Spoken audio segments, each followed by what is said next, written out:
Look at the trajectory of any massive pop star, and eventually they all face the same trial. You conquer the stadium tour, you rack up the platinum records, and then you walk into the freezing cold confines of Studio 8H to host Saturday Night Live. Pulling double duty as host and musical guest is a high-wire act, but the difficulty usually has less to do with talent and more to do with the specific demands of the room. Filling an arena requires a level of earnestness that often clashes with the ironic, self-deprecating tone of late-night satire. If you're interested in how pop culture and comedy collide, hit that subscribe button now to join us for more deep dives. This dynamic took center stage in May 2026. Saturday Night Live was nearing the end of season 51, navigating a transitional period following a major cast shuffle. To keep the momentum, they turned to a reliable rating straw. Olivia Rodrigo came to the gig with more experience than most. She spent years hitting marks and delivering dialogue as a child actor on the Disney Channel. However, her musical identity is built on raw, unshielded emotion. Every lyric invites the listener to feel exactly what she's feeling. SNL, conversely, asks its hosts to mock themselves for 90 minutes, often rewarding those who can distance themselves from their own celebrity.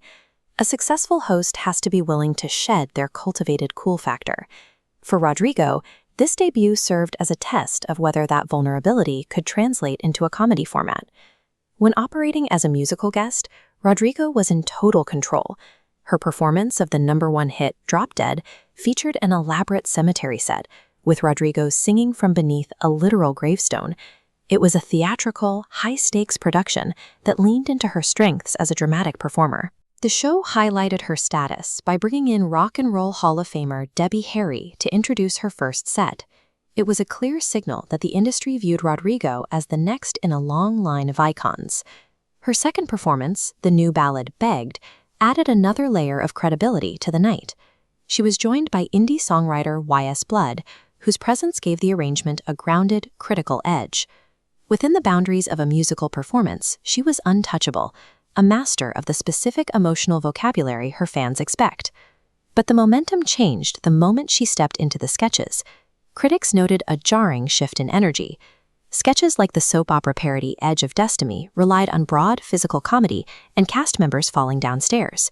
Rather than sharp satire, these segments played like a throwback to the high-energy, kid-friendly sketches of 1990s Nickelodeon. This gap in tone is easier to see when we map it out. Most successful SNL hosts operate in this box, the satire zone, where they maintain a level of ironic detachment. Rodrigo, however, consistently stayed high on the earnestness axis. She often appeared to be reciting lines with sincerity rather than inhabiting the cynical weirdness the characters required. Take the Shop TV lava cake sketch. The material is built on vulgar innuendo, requiring the host to lean into the gross-out humor. Because Rodrigo delivered her lines with a wholesome, earnest energy, the material and the performance felt like they were from two different shows. The episode worked best when the writers stopped trying to make her a comedian and started using her as a musician. In the Bug Planet digital short, she sang with a genuine melancholy about her perfect bedroom. By framing the comedy as a sad song, the show allowed her to use her natural sincerity to sell the joke. She also succeeded as the straight man in a sketch with Andrew Dismukes. By playing a quiet Uber passenger reacting to his erratic behavior, she didn't have to drive the comedy. She just had to provide a realistic reaction to it. Rodrigo's performance style is reactive, not aggressive. She is most effective when the comedy is structured as an observation of her, rather than something she has to push forward herself. We can see this more clearly by looking at Sabrina Carpenter's recent hosting debut. Carpenter and Rodrigo are peers, but they possess very different comedic geometries. Carpenter relies on a quality we can call saucy opacity.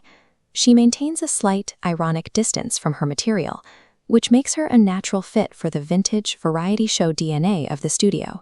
Rodrigo's persona is the inverse. She sells her music through total vulnerability. There is no distance between the artist and the emotion. When she sings a ballad, she asks the audience to believe every word is true. That level of psychological sincerity is hard to turn off. It makes it difficult to fake the cynical detachment required for a traditional sketch to land. This comedic friction isn't necessarily a failure of skill. Instead, it highlights the consistency of her brand. The very thing that made her feel off in a satirical sketch is the same thing that makes her performances in the musical segments feel so resonant. She may not be a natural sketch comedian, but her appearance in season 51 reinforced her identity as an artist who prioritizes sincerity over irony. In the end, lasting stardom doesn't require mastering every format. It requires understanding how to play to the specific strengths of your own persona.